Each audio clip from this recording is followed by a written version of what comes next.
Is going on, everybody? Welcome in to the North End Podcast, episode 217. My name is Zach Graham, your host here in the North End, joined, as always, by my good buddy. He's on record as my best friend. His name is Ian Michaud, and we call him E. He's sitting here on Easter Sunday, Austin, Texas. Happy 420 to those who celebrate the multiple holidays today here. How you feeling, my friend? Oh, hurting. That was an early and long day for your boy here. A lot of drinking, but very satisfied with the 3 points. Up in second place. That always puts me in a nice mood. See Austin FC right up there, high on that table. Love to see that. So I think there's a lot to discuss about this game, about the lineup, about the fracas, the good word scuffle we had there at the end with those babies. So yeah, I'm excited to get into this, man. You know, everyone's always in a better mood after the Verde and Black bring home 3 points. So excited to chat about it. Of course, we'll recap the victory over the defending MLS Cup champions. Talk last business day, little best keeper in the world, academy update as well. The first thing though, E, that I think we just wanted to briefly touch on here, especially after I would commend Coach Estevez because he did so as well in his press conference last night. Just wanted to send our condolences to the Anaya family. You and I know Marcos. His son passed away this past week, and so I know there was a lot of the community really gathered around them from what I could tell. And so we just, again, I think just wanted to take just a moment at the top of the episode here today to say we're thinking about you, Marcos, thinking about your family. You know, we never really got to know his family or his son, but I always remember meeting Marcos for the first time on Verde Hill. He came up and was like, hey, I see that Steelers stuff in your background on the podcast where, you know, we're Steelers brothers now. So Marcus has always been super nice and welcoming to us. And it was just heartbreaking to see that. So we're thinking about you, buddy, and the rest of your family. Yeah. Marcos always brings a really wonderful, bright kind of energy every time I see him, win, lose, or draw for Austin.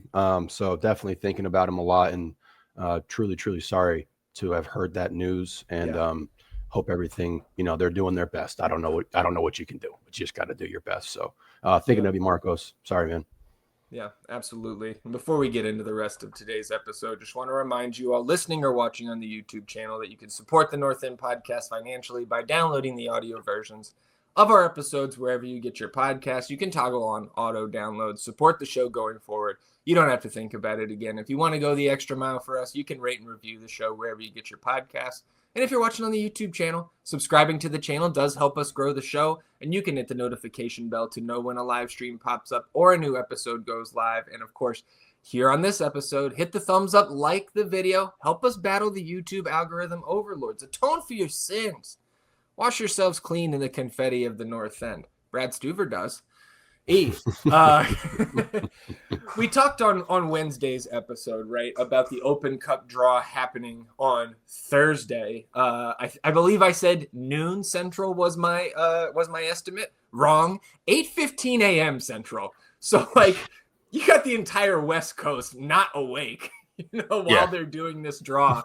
But we do get that news bright and early on Thursday. Austin FC will host El Paso Locomotive in the round of 32 for the Open Cup. So this match is set for Wednesday, May 7th, 7:30 p.m. at Q2 Stadium. Again, round of 32, the Austin FC enters the 2025 Open Cup 5 victories away from some silverware. And we do know with the way they've done the draw this year, we have the potential matchups for a round of 16 match. If we do advance past El Paso, it would be traveling to Phoenix Rising of USL if they defeat Houston Dynamo. Phoenix and the Dynamo are on the other side of our little pod there, pod of 4. If Houston wins, they'll certainly be favored to do so, even on the road in Phoenix. Then Houston comes to us. And so not only are we about to, right, once we get through this Galaxy recap, it is Houston week. Potential for 2 Houston matchups in a month. And again, the way things have shaken out so far this season, I'd play Houston every week, I think, right about now. So just looking forward to this, right? Looking forward to the Open Cup coming back to Q2 Stadium and playing El Paso, a team we've only seen in preseason scrimmages. So from what I can tell, man, I think they've actually got a pretty feisty little team there right now out in El Paso. Okay. Yeah, I'm super excited for this. Someone on the MLS subreddit posted like all the matchups with like the rankings of where the teams were. And I think it was like in the 3,000s or something. Okay. 332, something along there. So should be heavy favorite here. I don't care how feisty they are. You fucking better beat that team. Yeah, no, I'm with you. Of course, when that comes around there at the beginning of May, at least 8 matches in the month of May and potentially 9, which is kind of crazy considering we've been playing for a little over right about 2 months now, and we're 9 matches in, and we're going to have another 8 or 9 matches in like a 28-day window there. So again, stay healthy, boys. Yeah, that's going to be a month. That's going to be a long, challenging, difficult month. We won't get too far ahead of ourselves here, but I am looking forward to making a run for some silverware.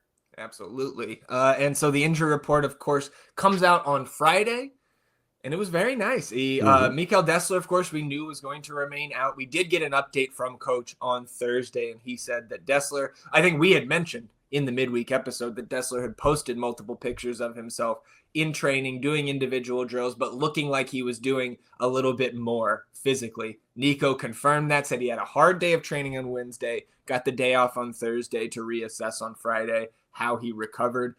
It appeared that Nico still thinks he's on track to return against Minnesota. Probably not in a starting role that first game back, but at least being available. And again, getting number 3 back for that month of May, very important.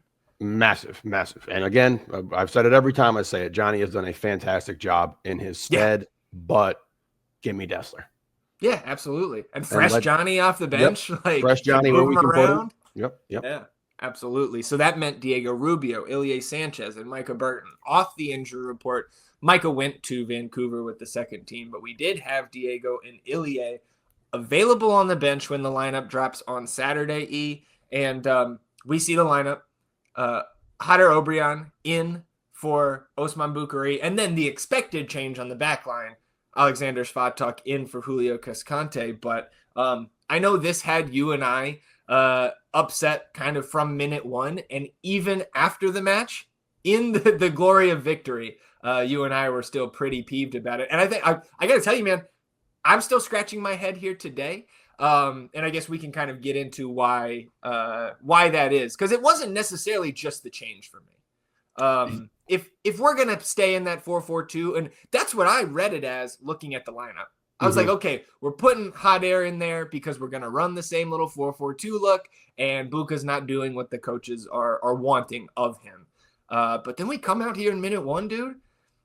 It's 4-3-3, and Obi's on the right. And it just does not sit right with me unless, and again, we could be certainly missing some context here behind the scenes with Osman, but he doesn't really strike me as a shithead. So again, I'm a little confused here. I do not understand it. And if you saw me yesterday, I was telling anyone in my vicinity how upset I was about this. And I'm still incredibly upset about this. Yeah. Again, and we talked about it at length for a while yesterday, pregame, during game, post game, but after the Lakers game, everything. Every time we had a chance to talk about it, we could. But I cannot fathom why Buka didn't get the start here. We have been begging, and not that it matters what the fuck I think about this, and like the fact that I'm begging for Buka to get the start here, but like to see the willingness to shift Mirtu to the left and to give Hader an opportunity on the right, who played well. Played a good game. It's not about him, right? We're fine with Hader. Thought he was solid. You saw the impact Buka made immediately on this game. Immediately. And I do not understand, barring Osman just being an absolutely awful person, which I, again, really can't find a way that I would believe that. And even if he was, all right. Maybe still have to play him. You still got to play the guy. So, like, I do not understand it. I think it was a huge coaching error on Nico's part, despite the fact that we got the win here. And I do not want to see it again. I don't understand what Buka has done. They have asked him to do things he's not usually comfortable doing, not what he built his career on, play out of position. And he's done it. And we understand the struggles he's had on the offensive side of the ball in regard to his finishing, his decision making in the crunch time and everything like that. But he is still vastly superior to Jader Obrian. And that's not a knock at Obi, but like to not allow him to have the chance when you're about to do this for the first time in the season is baffling to me. I wish this wasn't something we had to talk about, because I am really upset about it. And I just don't understand or think that Buka deserved that. He hasn't performed the way we wanted him to, for sure, but he still did not deserve that. And for you to give Obi that chance when you have stifled Buka at every turn is insane to me. It's insanity. I don't get it. Well, I think I don't know how much more I'm adding here that's actually useful, because I feel like I'm just echoing, we are in lockstep on this take here. It just doesn't sit right with me that the guy who, again, he's been, Osman's not out there not trying when he's on the left and when he's having more defensive responsibilities than he normally has been called upon, right? Like, if you got to come in here and put in the work on defense, you got to do that, right? I'm not saying he shouldn't, but it feels like he's been, for lack of a better term, a good soldier. And to not get the chance to go play in his natural position when we do make the change. And I do want to also give coach and the staff credit for making the change, right? To go and give Mirtu the freedom to float out to the left, therefore giving Brandon more space and I think we saw that pay off in the first half. But to your point, and we'll talk about it, of course, during the match when it comes, but as soon as Osman comes in, it changes. We become 10 out of 10 aggressors there. We are 100% on the front foot. And again, we'll talk about it. And credit to the coaches for making the change. But look, man, you cannot, in my eyes, you cannot bench the guy who is far and away creating the most shot attempts out of all. You can go look at the stats. Out of all the players who have played more than 180 minutes on a per 90 basis, nobody else. It's Owen and Danny are the only two that even come close to sniffing Osman right now. He's like a full shot creating action per 90 above the rest of the team. And again, that may seem small on the margins, but if we're going to win these games 1-0 every fucking time, you have to have Osman out there. He has to be out there. He comes in immediately, makes a huge impact and everything. And it also just doesn't sit well with me that we just got our asses handed to us by Vancouver. And that was not, Osman was not a glaring factor where it was just like, oh, he was horrible and really hurt us in that matchup. And for him to lose his opportunity to play on the right after that game, I would be really upset. And I don't blame him if he was really upset, but I don't think that he was. And I think he responded really, really well. When he comes into this game, he draws the PK, he's getting everybody up, he's getting everybody excited and everything. And that's what you want to see. So hopefully this is behind him. But to try to make him, not a scapegoat in this situation, but for him to be the guy who gets benched after that performance in Vancouver with Julio, who, again, if Svatok is healthy, I never want to see Julio Cascante start again, because it is over. If Svatok's healthy, Svatok's going to be healthy next week, and you're going to see Julio. BHI, yes, I understand, given situation. But if we're putting out our best 11, it is not Julio Cascante. It is night and day between those two on the defensive side of the ball. And he got a little offensive action out of Svatok last night, which was pretty breaking some lines. But man, I shout out to Buka for being a professional, being mature. He could have definitely come into that game pouting, hanging his head, and not performing, and he performed well. And I thought he was great last night. Yeah, and I think he's probably put it behind us before we even did. So let's go ahead and move on from the bitch session here. Into the 7th minute, we'll begin. Austin, some good pressure in the Galaxy's defensive third here, far side from the broadcast camera. John Gallagher, I think I missed this live, but on the rewatch this morning, this is a fantastic effort to keep this bouncing ball in play. And he heads it to the feet of Jader, and Obrian drives to the inline and does really well to get around a double team to get to that inline and pops across towards the 6-yard box where Mirtu Azuni gets on his bike, sends it just over the bar. It was close enough where it came down into the top netting. that would have been the best goal that we've ever seen at Q2. I think that would unseat Evander's free kick for me from last year, which I think I currently have beating out Rui Diaz. Yeah. But man, and the crowd rightfully giving him some love, Mirtu and the team there for the early aggression. Well, I mean, what a way to start here. Like you said, would have been the best goal that we have seen at the stadium. And obviously for the good guys. So great play by Hyder. Johnny all night long, aggressive, knowing his role. Fantastic job to save this ball to get us a chance to an opportunity to score a goal here. I thought the press on them early was nice. I liked it. I thought that we had a little more enthusiasm on that side of the ball where we're putting a little heat on those guys. Because like we talked about, it was Zavaleta getting his first start, in a year? Yeah. And then Garces, who's not a true center back. So like we knew that they were going to be hurting at those two positions. So to be able to put a little heat on them, make them feel it, I particularly enjoyed that. Yeah. Well, I thought Garces too, right? You mentioned not a true center back, right, by trade. He's good, man. Like I thought he's really solid at center back, and I also think he's a little bit saucy when he gets the chance to get out more wide and kind of participate in their buildup. Luckily for us, it didn't hurt us too much.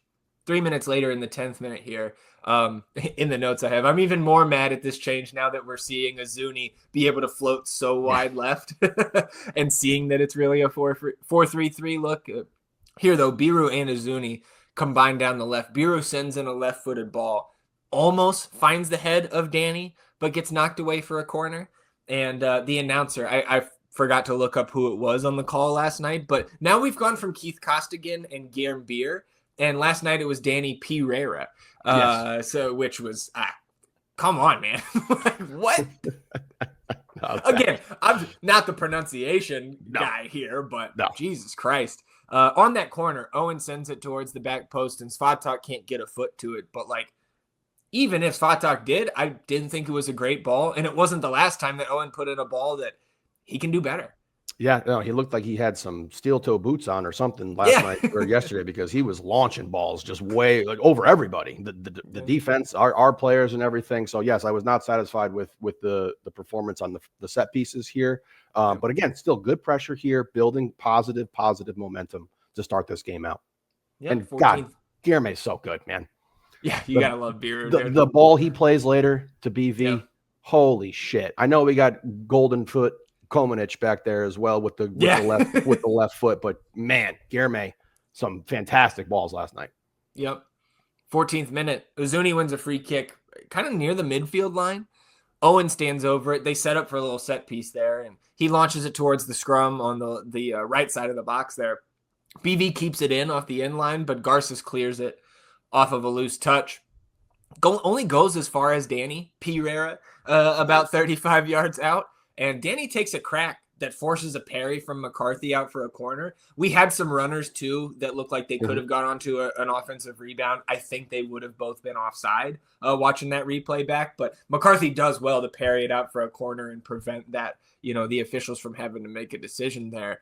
And then on the corner again, and I think it also doesn't help Owen that when we make these early game pushes, which we've seen frequently at home this season, multiple corners, if he puts 2 or 3 in tough positions, everybody starts grumbling about him. I just want to say, again, I will certainly concede that last night was not Owen Wolf's finest on the corners and set pieces.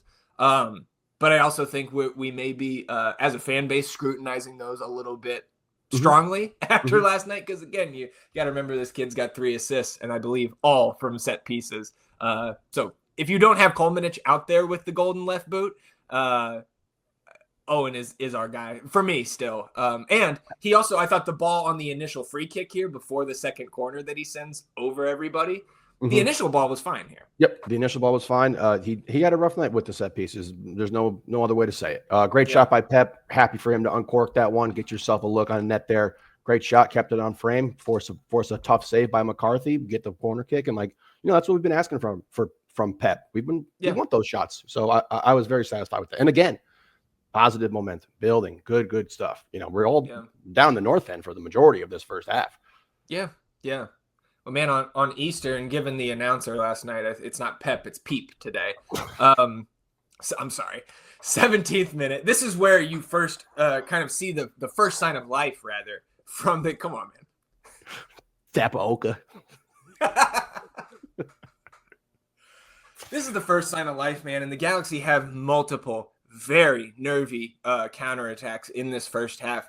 This one, BV slips on a shot attempt. Again, we are in and around the box once again, but after that slip, they're off on a 3-on-3 break here, and Heinzike forces Gabriel Peck, who's on the ball as they approach the area, forces him back towards the middle, which puts him onto his stronger left foot there, but on the replay, I know you and I and Debo were sitting there kind of grumbling about it in the moment that he kind of shaded him back to his strong foot. Mm-hmm. But on the replay, I do think it helps Brad a little bit to know this shot is coming from this left foot now. And Brad kind of, BHI, I think, shields that near post and allows Brad to be right there, ready in good position, and he makes the save. I thought BHI did a really good job corralling him to start, but then you mentioned here, like on the rewatch I saw, like, a good corral to be on his left foot and then give him that little bit of space. But man, that's a scary sight for me. That is another golden left foot for a player here. Gabriel Peck is a fantastic player. Don't think he had his best night, but he had some chances, and this might have been the best one. Great save by Brad. 20th minute, Guilherme wins the third corner of the match. This time Owen and Danny play it short there. And Owen puts it into the mixer after the short corner is taken and still puts it too far for Azuni to pop it back in. His header, like he tries to head it back in, but skims off his head and out. 3 minutes later, Austin back in possession. Again, I just wanted to note that because it was those kind of 3 in less than 10 minutes there for Wolf. Good build up here in the 23rd, though. Break a line. We get space from right to left. Vasquez shifts it onto Azuni on that left side. And Biru, great, bombing down, overlapping near two on the left. And that kind of prevents Yamane from being able to commit one way or another and gives Mirtu space to rip a curling shot towards net that McCarthy gets down to save. But again, we've seen those 2 shots now in the first 25-ish minutes coming from outside the box and forcing saves from the opposing keeper. That's what you want to see when you're pulling up from distance. Absolutely. Fantastic run by Biro. The guy's, he's just getting so much better too, which is just insane to me. He's been such a revelation for us since arriving here in the 5-1-2. Again, more positive build up and everything like that. You love to see it. 28th minute. Hot Air commits a turnover here, starting another Galaxy break. Once again, Peck is on the ball. It's 4-on-4 this time. Stays on his right foot, beating Heinzike to the end line and puts a powerful attempt past Brad here, but it goes off the bar and all the way out the left side sideline for a throw. But I did not realize in the moment how close this was, and watching it on the replay, I think it should have been 1-0 Galaxy. I totally agree. I also did not realize how close this shot was when we were sitting there on the north end, and that's down there on the south end and everything. But yes, this was a real opportunity for them to get on the board before us. And like we talked about, I've been talking about this positive momentum for us. Still, I thought, and the thing I was worried about was you got to come out on the front foot for this game. You got to be locked in, focused, and I thought we were. And I commend the guys for all of that. But we still we struggle to score. You have that great bike by Ozuni, which would have been fantastic, but still you got to get a goal. And this was definitely a very, very scary moment here for the Verde and Black boys. Yeah. 36th minute, you flip who's scared in the moment here because McCarthy getting pressured by Brandon and he gives it right to Azuni. Yeah. And maybe right to Azuni is a little strong, but I also think Mirtu could have done better with his first touch. He may have been surprised that this shit came right to and probably should have been a goal, but he's unable to corral it. So similar to that bouncing ball that got away from Blackman early in the Vancouver match last week where Mirtu couldn't quite trap the ball. If he could have corralled it here, he's just tapping it into the net. So he kind of gets back onto the ball, tries to pop it towards that back post. Zavaleta had time to get back in front of it and head it away. McCarthy also may have been able to get back to that. And I'm not sure it was actually on target at the end of the day. But again, nervy moment at the back here for LA. 40th minute. Great changing ball from Savovich over to Obrian from left to right here. This is what we saw, before Savovich arrived that we were so excited about. And right here, Obrian able to bring it down. And then he plays Danny. And Danny has the space to whip a ball towards Vasquez at the near post. and Vasquez gets his head to it and puts it into the north end. Again, I think overall, obviously he gets the letdown later and then the glory ultimately. Like, I think Vasquez kind of had a stinker. He was really bad, and I was going to really, really go in on him, particularly for that PK, because it was absolutely awful. And we will. And I'm still going to go in on him because I thought he was really, really bad last night. You got a very fortunate goal that kind of just fell into your lap after an absolute disaster at the stripe to go ahead and put us up 1-0. But on the rewatch, the man could have scored 3 goals easily. He's getting in great position, great spots. Like you get that ball from Guillermo. I don't know if we don't have that in the notes there, but you get that sweeping ball.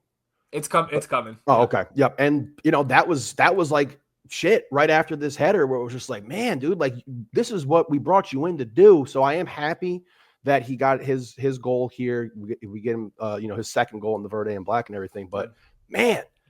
And I will say I am encouraged just with that Mirtu thing that you brought up there and the play versus Vancouver where he's not able to bring it down. More often than not, those are going to work out really well for us. And this header should have been a goal. It's a very cheeky kind of push to get a little bit of separation there on the LA guy. But you got to make that. That's an open net, basically. McCarthy had no chance. Yeah. You at least got to get it on frame. You got to. Like, again, you're not going to do it every time, but we just know he can be better. Yeah. 43rd minute here is Garces takes the ball off of Austin and progresses up the field himself, right? Kind of showing a little bit of that ability. Ends up feeding a great ball in through the middle to the foot of Joseph Paintsel, who has like a momentary window in on Stuver, and Stuver even loses his footing trying to react to that pass that was made by Garces. And John Gallagher to the rescue, man. Essentially the chase down block, right? And again, we've seen Dessler do similar things too. So again, a big credit to Johnny here to usher this one out for a corner, because especially with Stuver slipping there, and that was another thing, man. Like, I know it was drizzling through, on and off throughout the match. I also think sometimes it can have to do with the types of cleats or like studs that these guys are wearing. But that was far from the first time that players on either team slipped, but especially on the Austin side. Again, very, very lucky, I think, to get out of this first half with a clean sheet. Yeah, massive play by Johnny here. What an effort. Paintsel was awful last night, and then for him to embarrass himself after this match was just the icing on the cake, running around crying like a little baby, though. So he was terrible. It was not his day, and I'm glad he wasn't able to get on the board. And then closing out the half here in the 45th minute, it's awesome. Guillermo Biru pass beyond the midline, right? All the way up to BV, and when BV runs onto it, he's at the 18-yard box. Yep. And like, I don't know if Brandon was like surprised that this got through or not, because he ends up taking a shot from a very tough angle and shoots it across his body, ends up trickling out for a corner. But like, I thought he could have maybe done better with that too. Or even a little bit of patience, like little half turn, try to get a better angle. I'm not sure, but going back to the pass, man, just fantastic from Guillermo. I think could have is being rather nice. I don't understand why you're not expecting this pass to get through. I don't understand why you would anticipate not trying to run to the ball in this situation. He has a really poor touch, and then you're in a one-on-one with a I forget who it was. I think it was Garces, right? Or might have been Zavaleta. Okay, I don't really remember, but beat that guy. Beat him. Take him on and beat him and win that fucking matchup. And then he just kind of, that's not a good attempt, man. I stood up because I was like, oh shit, here we go. And then as soon as I saw off his foot, I was like, that ain't going in. Like, no chance. So yeah, it was a rough day for BV, man. It was a really rough day. Coming out of the half, no changes for either team, and a little bit of a slow start to the second half. Get a yellow card, kind of the first moment of note here in the 53rd minute. Goes to Parente from the Galaxy for a hard challenge on Sabovic near the benches. And then the next minute, great give and go between Biru and Owen, and Biru gets to the end line, but Gabriel Peck does well, I think, here on the defensive side of the ball to slide and get that cross attempt out for a corner. That corner comes in, gets recycled twice, and on the third attempt into the area, Danny pops it towards the back post, finds the head of Brandon Vasquez, and heads it just wide. I think he definitely should have found a goal there, and then there would have been a decision on the officials whether or not they call a foul on him against Cerrillo right there. But foul or not, again, he can do better. Oh wait, was I confusing his headers? The ones I don't think so, man. The one in the first half he should have put on frame too. That was right in front of us. Okay. Yes. Okay. All right. Sorry, I thought I had him mixed up there. But yeah, no, man, he had two. He's the biggest guy in the field most of the time. Yeah. You know what I mean? Like, he's one of the most physical players we see in this league. He has to be able to score these goals for us, man. We need him so desperately. I'll take these 1-0 wins. We always talk about just 3 points, get however the fuck you can get it done. Just get it done. But like, good God, man, another game. We're going to go through the stats. I think 3.14 XG for us. You should have scored multiple goals. You should have. Yeah. 58th minute, yellow card to Cerrillo for taking down Danny from behind. And then 61st minute, Christian Ramirez, it looks live and on the replay like he just completely fakes getting hit in the face by Sabovic. And the ref stops play because he's faking a head injury, which does allow the first changes of the match. Osman comes in here for Jader Obrian, and then you get Marco Royce in for Ramirez. And so Royce starts coming in playing like kind of a false nine, really able to float around into dangerous spaces. And again, Royce was a pretty significant threat when he did get into certain spaces. And obviously that'll come up here down in the last half hour. But like we mentioned at the top, Osman's first touch comes on the left side, or on the right side, rather, in the final third. Thus Diego Fagundes with a quick touch, open space for a cross, fizzes one in across the face of net. Dangerous spot. Brandon can't quite get to it, but Mirtu's on the end of it. Kind of, a little bit flat for his angle from that left side. So he takes a touch towards or back towards his own goal to open up an angle. Tries to bend it around McCarthy here and goes just wide. And he spoke after the match in the locker room talking about he used that as one of his 2 examples where he said something to the effect of, the goalkeeper has no chance on these. Like, I just have to finish him. He said the bike and then the diagonal. And I'm pretty sure he was talking about this shot here because you see him react to the miss as well, like thinking he should have knocked this one down. Yeah, that boy, he loves scoring. That's for sure. Yep. But you see the impact immediately for Buka, man. I don't know what else to say. He's unguardable in one-on-one situations. You cannot guard him. And like for him to dust Diego the way he did, like brushing off a child, just like cooked him.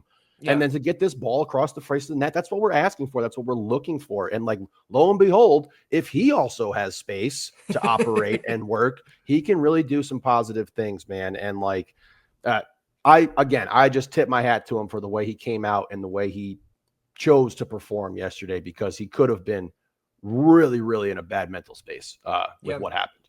Yeah.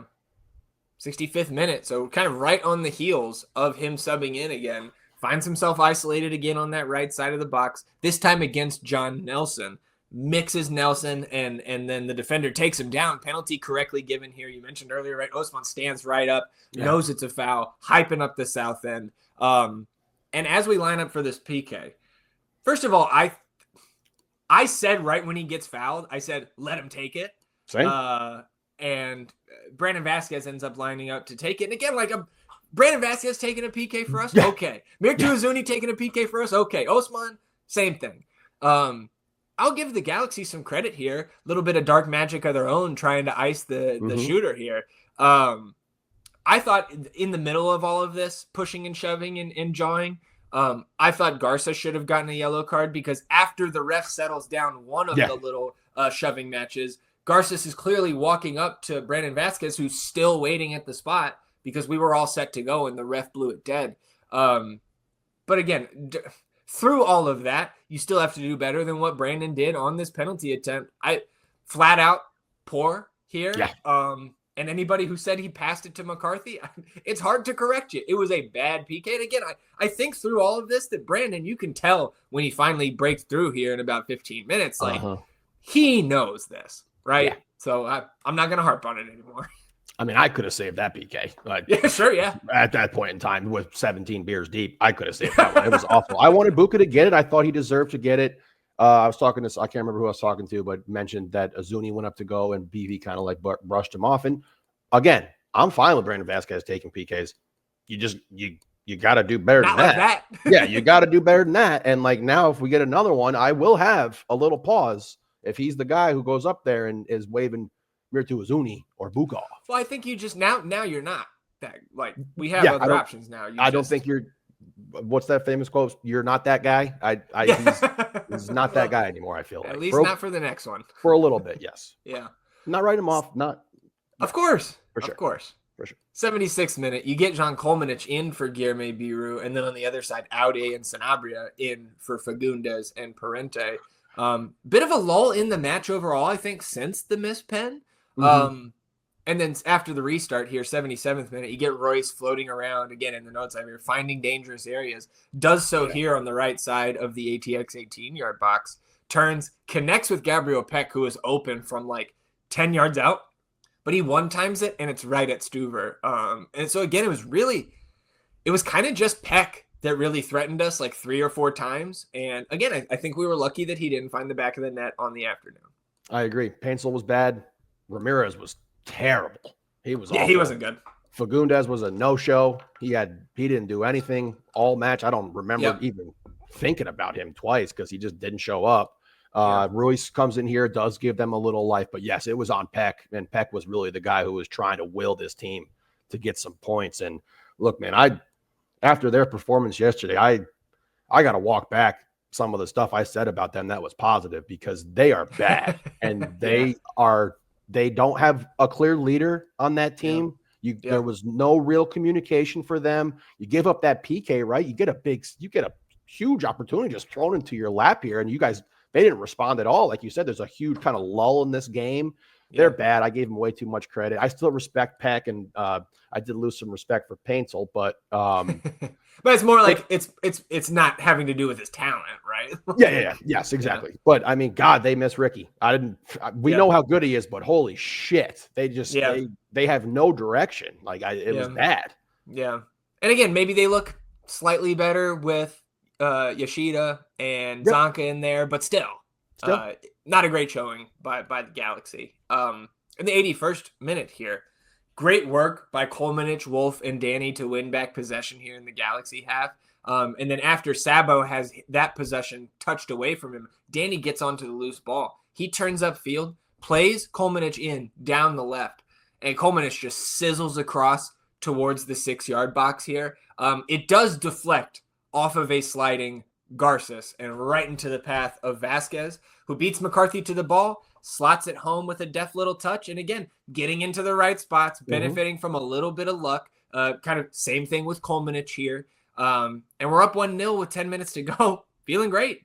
Yeah, man. And shout out to BV for responding, staying engaged in this game. That's all you can really do. And with all the bad luck that this team has had, particularly on the offensive side of the ball, where we're a poor Mirtu trap away, a bike that goes over the top, a BV header that we should have done better with. You get a little luck here, you get fortunate, and I'm going to take it every single fucking day. So shout out to BV for that.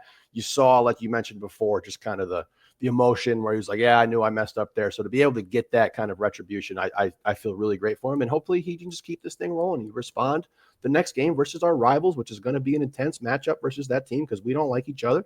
So keep this thing rolling, man. Yeah, man. Look, all these guys, again, unless something crazy happens that we can't predict right now, this is our core for the next 3 years. Yep. And I still feel very, very good about that. Absolutely. So again, critiquing these guys through the down moments, giving them all the praise, when they do well.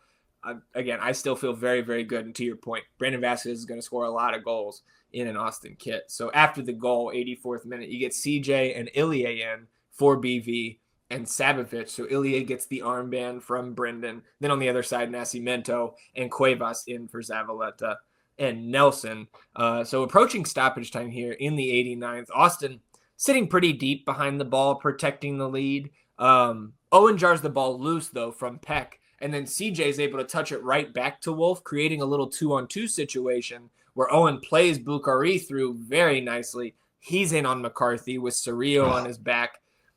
Osman ends up putting this right into McCarthy's chest. And I thought this in the moment, and the replays, I feel like confirmed it for me. Buka can go around him, just right? Beat him. Tap it in. Yeah, just run right by this fucking dude. He's flat-footed. He's slow. Yeah, I mean, but again, the impact right away. This is, again, unguardable, fastest player on the team.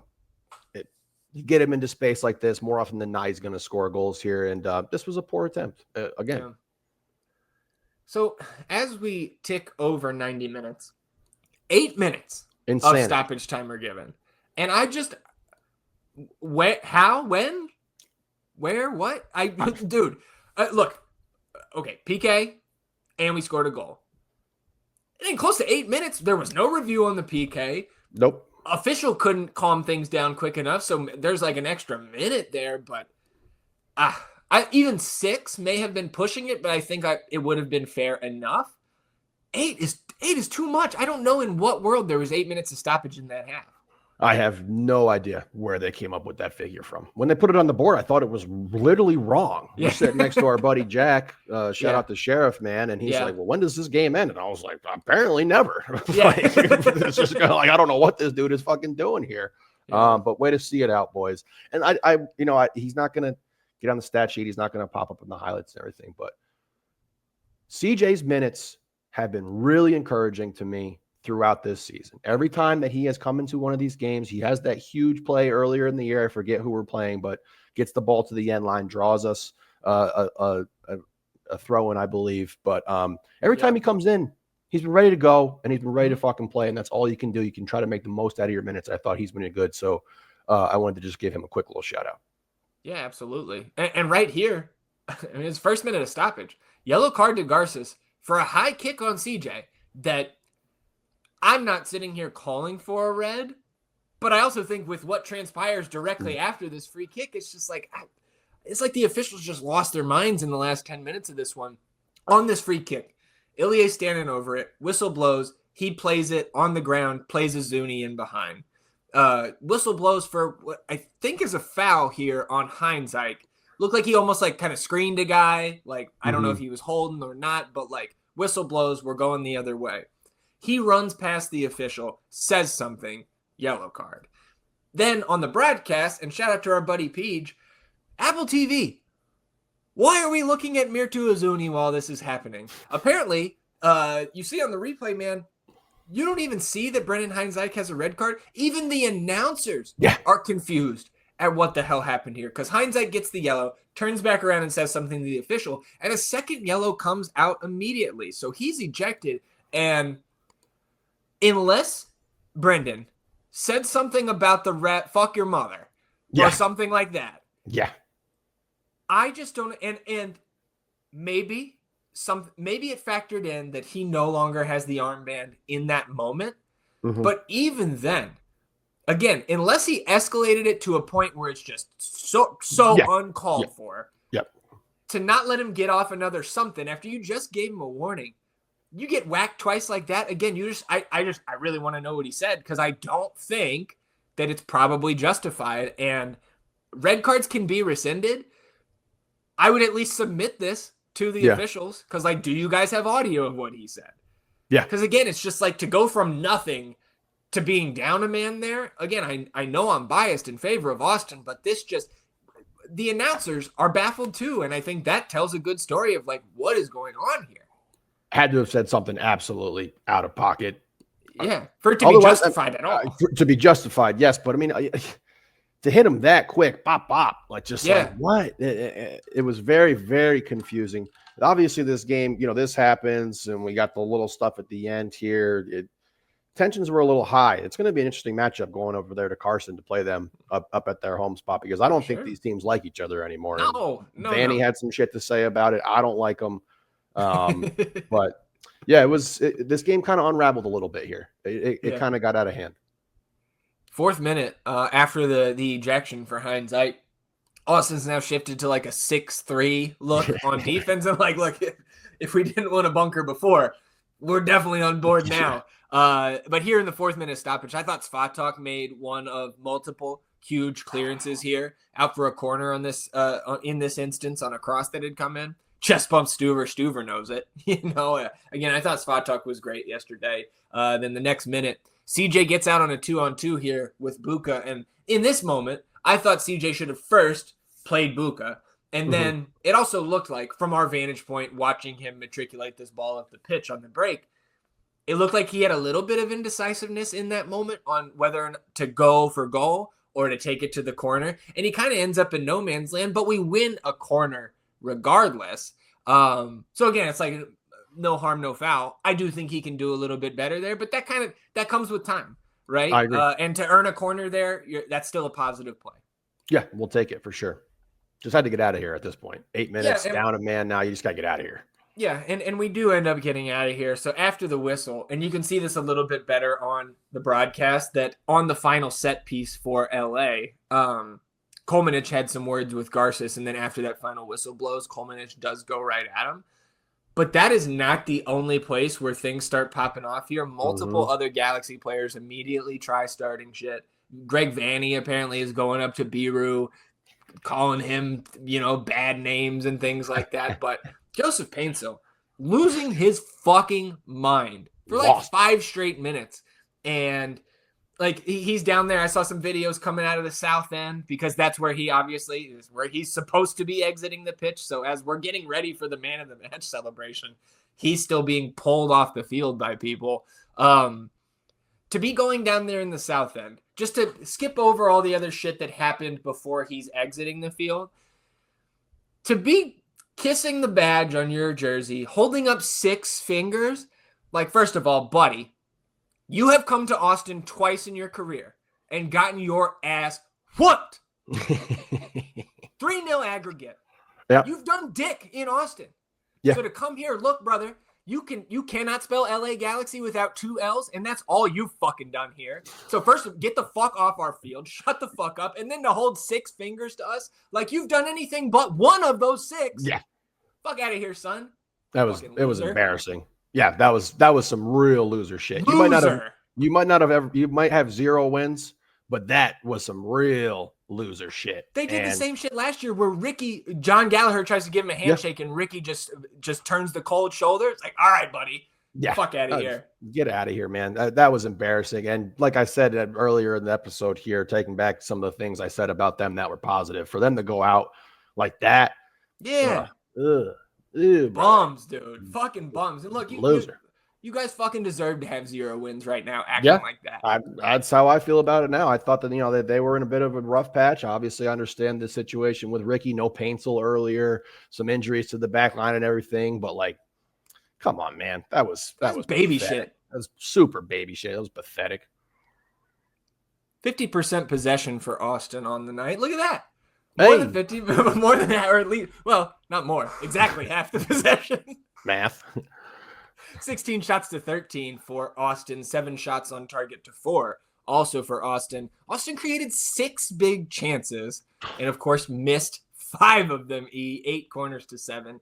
In favor of the home team, 13 of Austin's 16 shots came from inside the box. And those 3 that came from outside, man, fine with all of them. Again, I think you saved 4 saves on 2 of them. 3.14 XG for Austin on FOTMob's model to 0.9 for the Galaxy, and expected goals on target 2.17 for Austin to 0.46 for the Galaxy. Again, I think the scoreline should have been 2-0 or 2-1 and could have been 3 or 4 for Austin. Absolutely. For them to get out of there with just having 1 goal scored on them, the Galaxy, that is, I thought that they were fortunate. They looked really poor. They behaved really poorly, and I'm very glad that we won this game, and I'm very excited for this next matchup that we're going to go play them in Carson. Post-game, again, I shout out to Coach for, bringing up Marcos and that situation. Just really good awareness and kind of, again, building that community feel, coming together around a tragedy there. So you can obviously go listen to the rest of his presser on the club's website or YouTube. I would also, of course, as always, direct you to the work of our buddies at Verde All Day, our buddies at We Are Austin TV. Go find the Biru comments talking about, he was like, I'm excited that we're going to their place next. Yep. He's talking about Greg Vanny, I think called him a shit, I think, or something. That is what his translation was. Go watch the Mir 2 clips from them. I know Phil had the Mir 2 clip up on his Instagram where he's talking about, McCarthy can't do anything with those 2 shots. again, it's always fun when you win. Yeah, absolutely. Nobody gave him a little like, hey, what's up with Buka? Nobody. Oh, I I do mean, if remember. there's a reason, I need to hear it. No, yeah, I think what I gleaned from it, I don't think he said the exact reason like why the change was made, and I don't think he was maybe directly asked about it. But I do remember from listening to that press conference yesterday evening that he said, Buka came in, did exactly what we asked him to do. He played great, blah blah blah. So based off the comments from Nico, I expect Osman to get right back into the starting lineup again, Mhm. as he should be next Yes. game against Houston. And Okay. hopefully he proves us right and doesn't have a stinker. Yeah, hopefully. Couple stats here. Pulling it up on the YouTubes as well from FotMob. You can see the momentum charts and such from last night. We don't have the MLS stat blue sky pages yet. Those are going to be on a delay, apparently. Sebastian Bush posting that there's a little delay with the ASA stats. So if there's anything crazy in those, we can talk about them on Wednesday. But you see the stats there. You see the FotMob ratings for the players. Stuver gets man of the match on FotMob. Danny got it in the stadium, and I thought that was well-deserved. I thought Danny played great. And Danny now has a month plus, I think, since the downturn where we were, heavily criticizing him. And I think for, that matched the eye test, but he has bounced back in a big way over the month of late March and throughout April here. So I was happy to see him get that honor as well in the stadium. Could not agree more. Danny has put together very, very consistent, solid performances here, and that's a really, really great thing.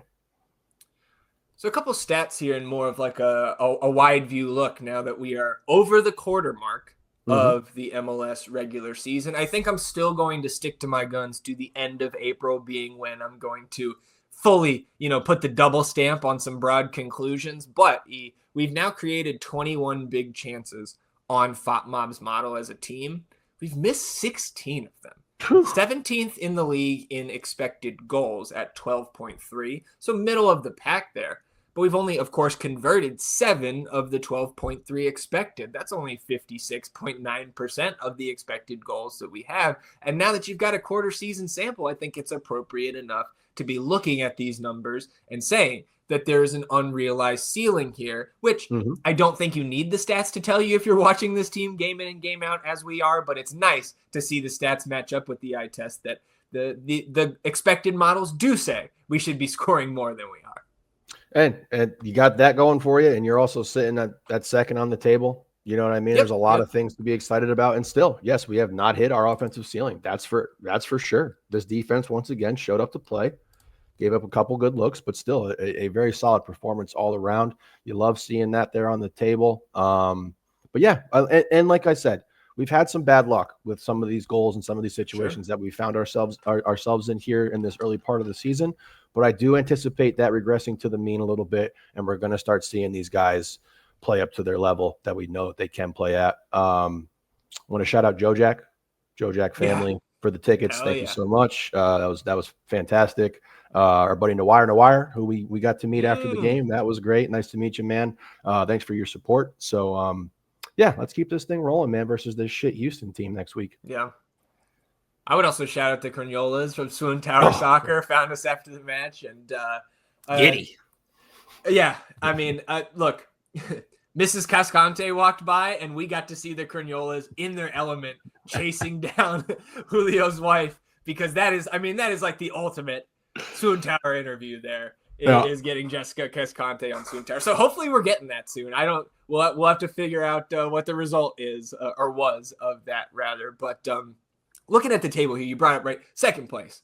Boom. Yeah, and no complaints there. Of course, tied with Minnesota on points, but ahead on the first tiebreaker, which in this league is total wins. So Austin, one of only 2 teams here, Austin and Vancouver, with 5 or more wins through the first 9 weeks of the regular season, and through the last 6 matches. Without the context of what happened, the scores, what have you, 13 points from 6 matches is a pace of 73.6 points, which I think would come close to the MLS record. So again, 6 match is like 16 or 17-ish% of a season. So still a small sample.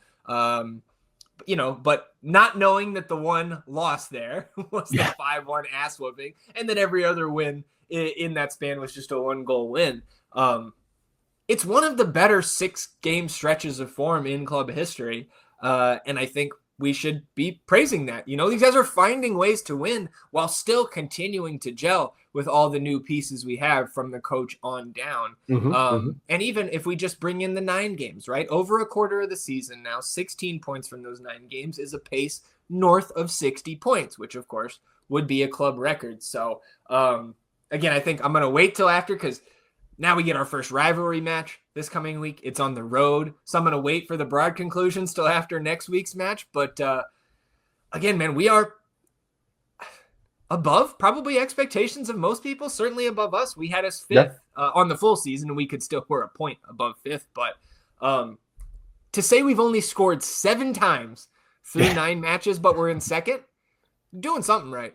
You're finding ways to win games, and that's all I really care about. You want to play beautiful soccer. Yeah, that'd be great. I'd rather win games. Sitting there in second place is where I want to be. And yeah, I did not anticipate us sitting there in second place. You got a challenging month coming up here in May. Start with this shitty Houston team. Obviously, that's not in May, but right around the corner there.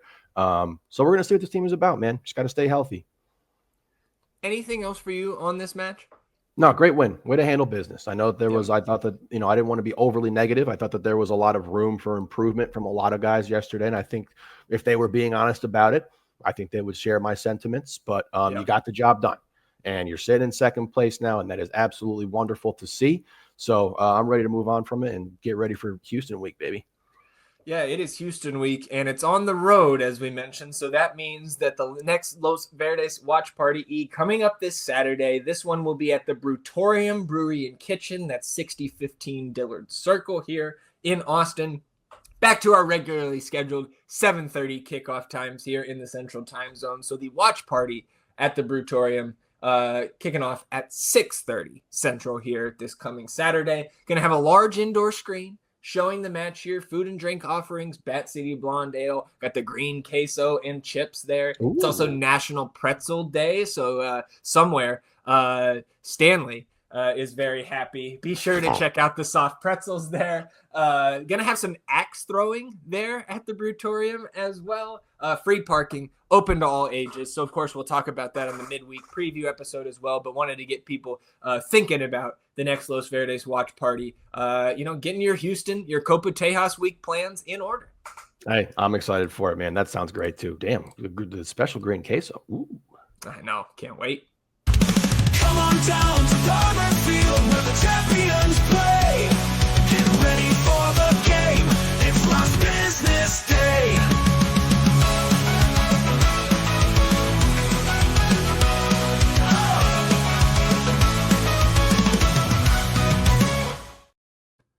Last Business Day on episode 217 of the North End Podcast. We had a little bit of news in the midweek. Austin FC2 and Aaron Cervantes have mutually agreed to a contract termination. So Aaron Cervantes, no longer a member of the team. Appreciate all the time here over the last year plus. He had some very strong games late last season, but the team and Cervantes going their separate ways. So I'll wish him best of luck going forward. Absolutely wish him well. Hope he bounces back quickly here. Yeah, and I hope FCito bounces back quickly, and I think they will here, because you go up north of the border, if you are wearing verde and black, or verde and white, as the FCito boys were yesterday, it has been a tough year for you. I think we can make quick work of this recap here, because in the 29th minute, Nico Van Ryn takes down Nelson Pierre from behind. He was the last man, despite some efforts from the Austin players to point to, I believe it was Antonio Gomez trailing the play as another defender who was there. Straight red, I think rightfully given. And it was all downhill from there, man. Literally the next moment from that free kick that was just outside the box, Whitecaps score the free kick. And I don't know, man. I'm sitting there just like, because they play the same goal scoring song that they do for the first team. So, just fucking flashbacks. Oh, terrible. Immediately follow it with another goal. They score 2 more in the second half. A day to forget overall for Austin FC2. They played fine the first half hour, but it just all crumbled after you go down a man. Look, man, I'm glad we're done traveling up north of the border. Good Lord. Yeah, at least for now. Hopefully we don't have to go up there for the playoffs or anything, because I'm not looking forward to that potential outcome. And we will preview FC To's upcoming match. It is a double Copa Tejas weekend. You got the Copa on Saturday, Copita on Sunday, 6 p.m. Out there in Houston for us in FC2. We'll preview that match on the midweek episode. And now looking towards the academy here, unfortunately, the U16s bow out in the quarterfinals of the GA Cup. 1-0 loss to Genk. But again, that's a very strong academy side there they're facing, coming in, from that international pool of teams that was participating in this tournament. A very solid run by the U16s here, again, especially after dropping the PK shootout in their first group stage match, kind of coming from behind to make this run to the quarterfinals here. So I would say, once again, great job, great showing by the boys. And look, we'll go even further next year. Yeah, hey, and very impressive showing. Nothing to hang your head low about there. And yeah, we'll get another chance at that. The best keeper in the world. Damian Lawson, Louisville City, back in action this weekend in the USL. And Damian started and played the full 90 here in a 2-1 road victory over the Tampa Bay Rowdies. That's the first Louisville City win in Tampa since 2018. And of course, our Louisville City facts provided by our resident Louisville City fan, Trevor Allison. Trevor says, overall, a good performance. Damian faced only 3 shots, saving 2 with relative ease. 1 right at him. Other was a simple parry out of the box. The goal, however, was another example of the silliness we've seen from him at times this season. Shot from 25 yards or so, deflected strangely off a center back's hip, going really high in the air and sneaking right underneath the crossbar as a flailing Damian tried fruitlessly to put it over the bar. The deflection was pretty wild and definitely wrong-footed him, but made it to the spot where he could have made a play on it. Trevor says, I'm not a goalkeeper, but I think he should have done better. A very weird play overall. Doesn't seem like a video exists of it online right now. Even though the Rowdies Insta just has the player taking the shot, it cuts right to the celebration. The goal put Tampa up 1-0, but Louisville City keeps pushing, scores twice in 5 minutes to take the lead for good and preserve the victory. Apparently, Apple TV, not the only broadcast partners having issues. The broadcast missed the first Louisville City goal because they switched to a close-up of the Tampa coach while the ball was in play and moving forward. Other than that, not much of note. Couple good command moments for Damian to get to loose bouncing balls. He collected crosses and corners well on the night. One shaky moment in possession where he had to frantically clear a ball from a back pass that came short. Seemed to be some confusion on whether it was Damian or the center back who did the wrong thing. Good part was to see Damian moving, physically motion to his teammate that they needed to move on and focus after their disagreement. A little more level-headed than I've seen him at times in the past. Not too many additional fun facts this week. Another solid shift from Manny Perez. Other fun fact that Trevor did include here, the Rowdies celebrating their 50th anniversary with some awesome hooped sleeve yellow and green jerseys, and this, of course, Tampa Bay Rowdies, Al Lang Stadium. That's where Austin FC has done their preseason Florida trip over the last 2 seasons. So Damian in some familiar confines out there in Tampa. Very good. Love to hear it for Damian and the Louisville boys there. All righty. Anything else for you before we shut it down here on our Sunday? No, sir. Good one. All right, everybody. Appreciate you tuning in, sticking with us here on episode 217 of the North End podcast. We will be back on Wednesday previewing Austin FC's matchup against Houston Dynamo, previewing Austin FC 2's matchup against Dynados, and talking about everything else in the Austin FC universe between now and then. It's Houston week, everybody. Enjoy the beginning of it. We'll do the same, and we'll see you back here on Wednesday for another episode of the North End podcast. Till then, he's E, and I'm Zach. Vamos Austin FC, everybody. Victory song.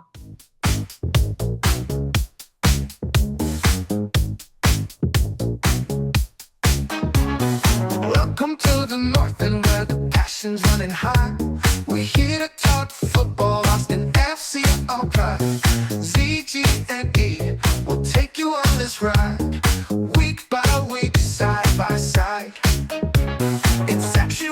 3. We're the rowdiest in town. The Pirates Game and Uncle Dave and Big Fudge all around.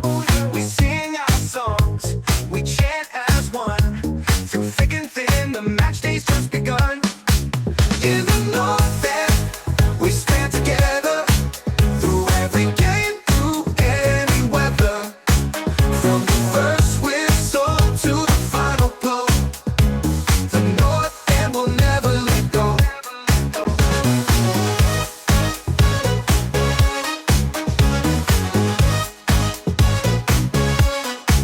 Under the lights of Q2, our home, our sacred ground. In green and black, we fight, our voices loud and proud. Trio sees magic, Bacardi speed, Stuva saving grace. With every goal we score, the lights turn verde, it's our place. So knows the mastermind, building our dream. Dan rules everything around me, as he strengthens our team.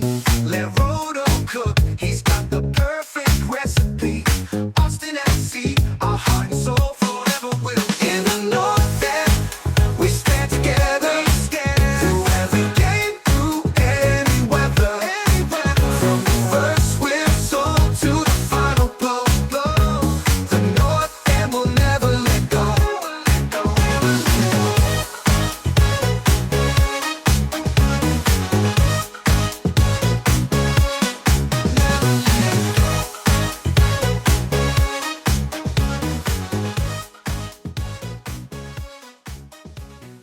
The MLS season is here. If you want to make some picks on your favorite players in sports, check out Underdog Fantasy's Pick'em game. You choose higher or lower on between 2 to 8 players, and you can win up to 1,000 times your entry. Underdog is available in 33 states, including right here in Texas. To sign up, click the link in the description of this video and use promo code NORTHEND at sign up, and you'll get up to $1,000 in bonus cash and a free pick to get you started. So join the millions of fans who have won billions on Underdog.